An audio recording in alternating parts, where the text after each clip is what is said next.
क्या तुमने कभी किसी फूल को किसी की जान लेते देखा है? अगर ये सवाल अजीब लगा, तो शायद तुम उस गांव से नहीं हो जहां हर पहली बारिश किसी बच्चे की मौत का संकेत बन जाती है। गांव का नाम था कदम नगर।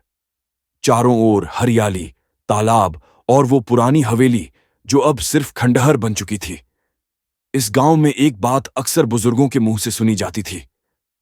अगर पहली बारिश में तालाब के किनारे लाल फूल खिला दिखे, तो समझ लो कि मौत किसी मासूम के पीछे आ चुकी है।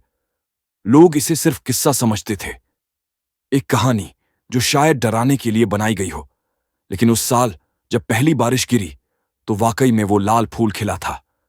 चिराग, 10 साल का एक नटखट लड़का, बारिश के पानी में कूदता फांदता तालाब तक पहुंच गया। उसकी नजर सीधी उस चमकीले लाल फूल पर पड़ी। वो फूल किसी आम फूल जैसा नहीं था।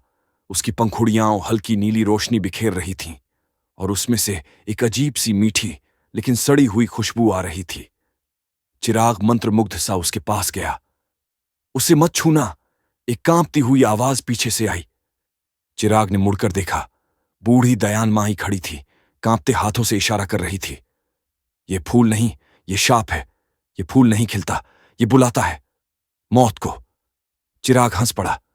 अम्मा, ये बस फूल है, मौत थोड़ी है। और उसने फूल को तोड़ दिया। उसी रात से चिराग का व्यवहार बदलने लगा। उसने बोलना कम कर दिया। वो दीवारों को घूरता रहता, खिड़कियों से बाहर अंधेरे को ताकता।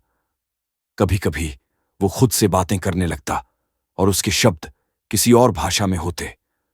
उसके मां बाप समझ नहीं पा रहे थे कि ये सब क्या हो रहा है। तीसरे दिन रात में वो अचानक हंसने लगा, बिना किसी कारण के।